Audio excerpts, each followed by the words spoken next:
Hi, and welcome back to our latest episode of BRF Shorts On Us. As most of you are now most likely aware, Shorts On Us is our shorter episodes to whet your appetite and get you ready for a full-fledged main course of an episode next week. This week's episode is an experiment of sorts. We have taken a segment from our long-form episode last week, the word for which was pasta. And this segment is a particularly interesting walk through this wonderfully satirical world of Pastafarianism. So take a listen, enjoy, and we hope you like it. Speaking of senses of humor about pasta. So have you heard of this religion or this, I don't know, I don't want to offend like a whole bunch of people and they come after us with pitchforks, but I'm going to say pseudo-religion called Pastafarianism. So Pastafarianism, in 2005, a gentleman called Bobby Henderson with a great sense of humor, he was only 24 at the time, sent an open letter regarding the flying spaghetti monster to the Kansas State Board of Education. Why did he do this? So this was set against the backdrop of the Kansas evolution hearings. There are a series of hearings held in Topeka, Kansas in the United States by the Kansas State Board of Education and its State Board Science Hearing Committee. None of these are important. What you need to know is they wanted to change how evolution and the origin of life would be taught in the state's public high school science classes. And this is something that's ongoing. This is in that particular state. It's a topic of contention because things have been proposed, they've been retracted, they've been amended. It's a mess. It's a huge mess. Okay.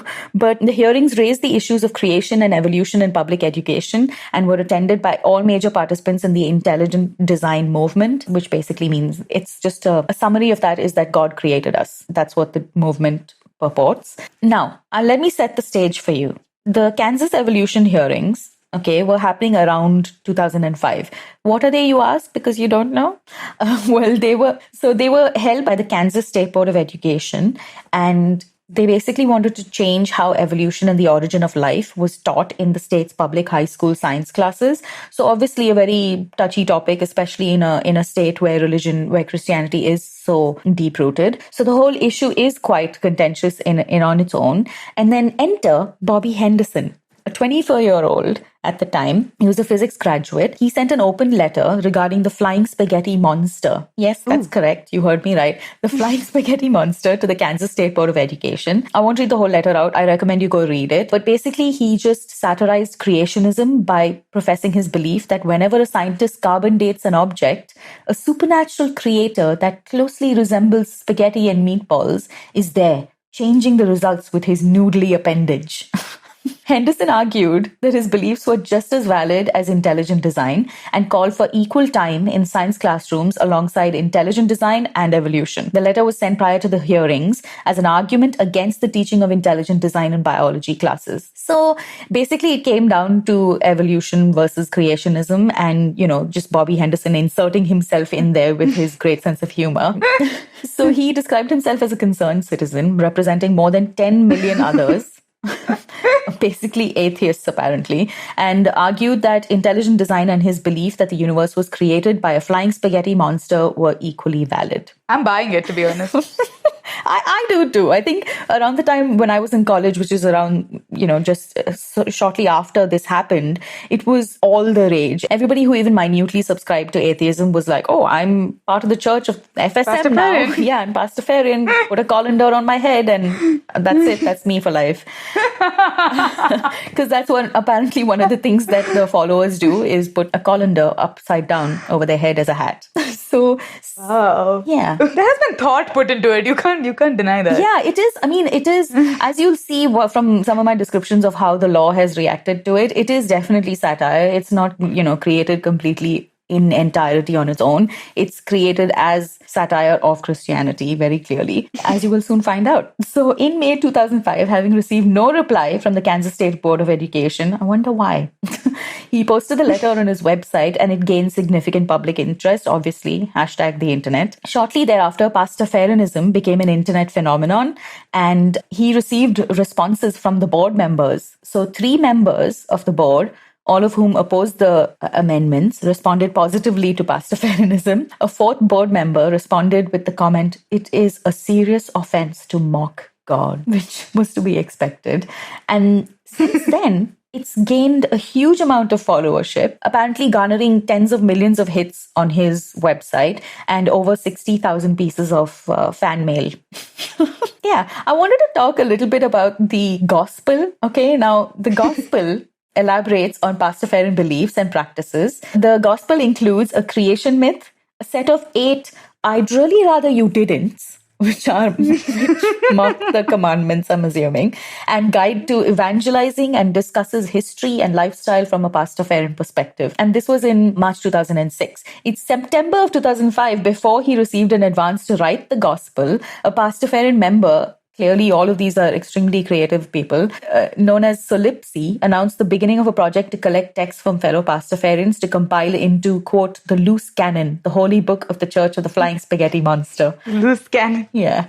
And one of the quotes from it is blasphemous, but I will say it nonetheless. It says, "Since you have done a half-ass job, you will receive half an ass." The great pirate Solomon grabbed his ceremonial scimitar and struck his remaining donkey, cleaving it in two. And it's attributed to Slackers 151-52. I really want to know, what are the festivals they celebrate? Since October 2008, the local chapter of the Church of the Flying Spaghetti Monster has sponsored an annual convention called Skepticon, and it's in the campus of the Missouri State University. So they don't necessarily have like religious festivals. They do satirize already existing religious festivals. For instance, they have a festival called Ramen Dan, where they only eat ramen, and they end their prayers with the phrase Ramen.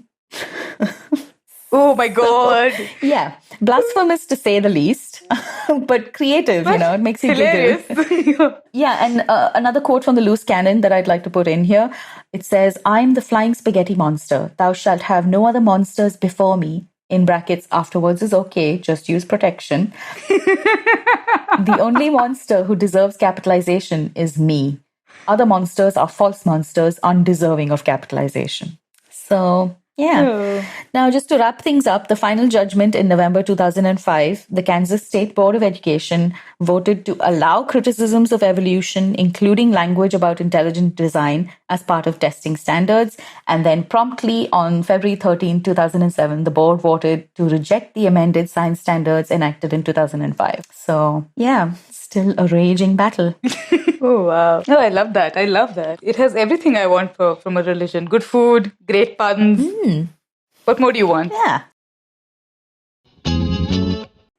And that was Pastafarianism. If you enjoyed the episode that you just heard, I highly recommend that you go and check out the full-length episode from last week. There is a whole bunch of little bits of information that is just absolutely interesting, including the history of pasta, which is fascinating to say the least, and was news to both Shar and me. Legal wars around pasta, which is too bizarre for us to make up, I swear. And creepypasta, which if you know what it is, you absolutely have to go check out the episode. And if you don't know what it is, then you absolutely have to go and check out the episode. Yeah, it's interesting and it's nostalgic. I'm going to leave it at that and let you make what you do of it. There's also a little bit on Thomas Jefferson, and you need to listen to the episode to find out how he fits into the world of pasta. Talking about the world of pasta, there is also a little bit about exciting new developments in the world of pasta shapes as we know them today. So take a listen, and if you like the episode, like always, review, share, subscribe, and follow us on Instagram. We love hearing from our listeners. It totally makes our day, and we will see you next time with a brand new word and a brand new episode. Until then, guys.